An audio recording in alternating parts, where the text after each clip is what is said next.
부당해고나 억울한 징계를 당했을 때 노동위원회에 구제 신청을 많이 제기를 하시죠. 이런 경우에는 노무사에게 많이 의뢰를 하십니다. 그런데 내가 노동위원회에서 승소를 다 했습니다. 중노위까지 다 이겼는데 회사에서 복직을 시켜주지 않습니다. 이랬을 때는 어떻게 해야 되는지 고민이 많이 되실 것 같은데, 보통 이런 경우에는 회사에서 소송까지 제기하는 경우들이 있습니다. 회사랑 노동위원회가 소송을 진행을 하는 거죠. 이걸 행정소송이라고 하는데요. 그러면 나는 가만히 있느냐? 그런 건 아니라 보통 내가 참가를 합니다. 2대1로 싸우는 거죠. 노동위원회랑 근로자 그리고 회사, 이렇게 2대1로 소를 진행을 하게 됩니다. 그래서 이런 사건에 대해서 오늘 조금 말씀을 드리려고 합니다.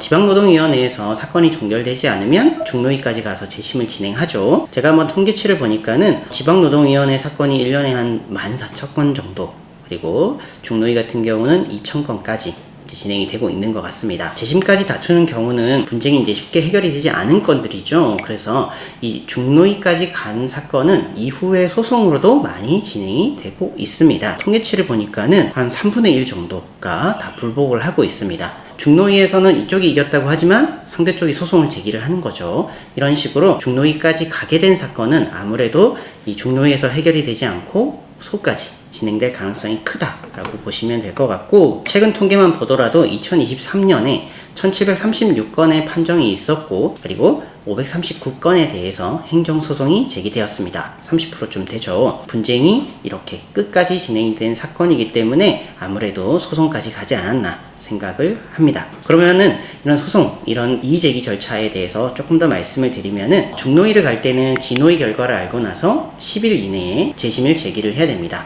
그리고 소송을 갈 때는 10일에다 5일을 더 추가해서 15일 만에 행정소송을 제기를 해야 됩니다. 그래서 만약에 여러분이 중노위에서 패소를 했다라고 하면은 15일 만에 대리인을 선임하고 그리고 행정소송을 진행을 해야 되는 거죠. 생각보다 시간이 많이 좀 빠듯할 수 있습니다. 물론 이제 소장을 먼저 넣어두고 변호인을 선임하거나 이러셔도 되는데, 보통은 이 15일 이내에 변호인을 많이 선임을 하시기 때문에 시간이 좀 많이 촉박한 편이다 라고 보시면 될 것 같고, 내가 중노위에서 이겼는데 회사에서 소송을 제기했을 때도 중노위에서 보조 참가하세요 라고 이렇게 안내를 해줍니다. 이런 경우에도 변호사 선임을 고민을 좀 해보셔야 될 것 같은데요. 이 부분에 있어서 어떻게 여러분들에게 도움을 드릴 수 있는지 말씀을 좀 드리면은, 노동위원회 사건 같은 경우는 노무사가 많이 진행하고, 행정소송 같은 경우는 변호사님이 많이 진행을 하죠. 근데 저희 지담에는 저도 있고, 그리고 두 분의 변호사님이 계시다 보니까 저희가 진행하는 사건들은 아무래도 조금 더 빠르게 쟁점 파악이나 이런 것들이 좀 가능하다라는 점을 좀 말씀을 드리고 싶어요. 최근에 제가 진행한 사건에서 중노위에서 이겼습니다. 그래서 복직을 하는가 생각을 했더니 회사가 이를 거부하고 행정소송을 제기를 한 거죠. 이런 경우에 큰 도움을 좀 받으실 수가 있어요. 제가 사건을 진행하면서 쟁점이나 이런 것들을 다 정리를 해둔 게 있기 때문에 이런 부분들을 변호사님과 소통을 해서 빠르게 회사의 소송 제기에 대해서 대응을 할 수가 있는 거죠. 처음부터 사건을 검토하느냐 이런 게 아닌 거죠. 어느 정도 검토된 상황에서 이 행정소송에 대응을 할 수 있다라는 점이 큰 장점일 것 같고, 아무래도 저 주요 쟁점들은 그대로 소송에서도 이어집니다. 그리고 신문회의 당시에 어떤 것들이 쟁점이 됐는지나 이런 부분들에 대한 생생한 이야기들이 노동위원회를 담당했던 노무사가 알고 있기 때문에 이런 부분들도 행정소송에 고려를 할 수가 있고요. 최근에 이렇게 진행한 사건도 1심이 잘 마무리가 됐습니다. 회사에서 소송을 제기를 했지만은 이에 대해서 중앙노동위원회가 이긴 거죠. 저희도 참가를 해서 함께 승소한 사례가 있습니다. 이 부분도 향후에 소개를 드릴 것이고요. 이처럼 이제 노동위원회 과정과 행정소송을 좀 함께 다 진행하실 수 있는 사무실 중에 하나가 저희 사무실이다 라는 점을 좀 말씀을 드리려고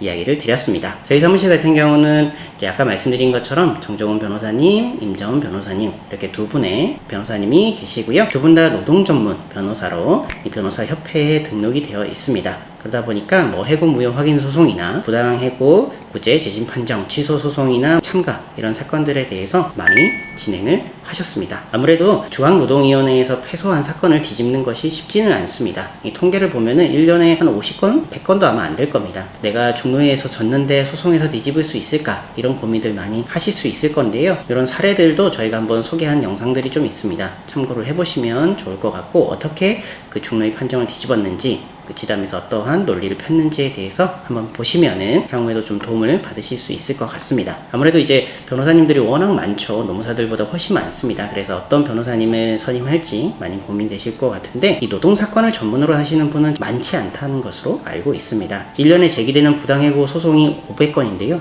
이 500건 과연 어떤 변호사님들이 경험을 할 수 있을까? 사실 그렇게 많은 사건은 아닙니다. 그렇기 때문에 이 노동사건을 전문으로 하는 변호사님을 선임하시는 게 아무래도 저는 좋다고 생각을 하고, 그 중에 저희 사무실도 포함된다라는 점을 말씀드립니다. 해고나 징계 같은 경우는 여러분들이 직장생활 하시면서 평생 사실 한두 번 겪을까 말한 사건이기 때문에 꼭 이겨야 되죠. 원하시는 결과를 꼭 얻어야 되는 부분이기 때문에 제대로 된 도움을 받을 수 있는 변호인을 선임하고 사무실을 선택하시는 것이 중요하기 때문에 오늘의 영상을 좀 준비를 해봤습니다. 물론 저희 사무실에 대한 홍보나 소개의 목적도 있지만은 이 노동사건 같은 경우엔 어떻게 변호사님을 선임하는 게 중요한지에 대해서 조금 더 정보를 드리고자 준비한 영상이니까요. 보시고 나서 궁금한 부분이 있으시면 댓글 남겨주시면 저나 변호사님이 확인하시고 답변 드리도록 하겠습니다. 감사합니다.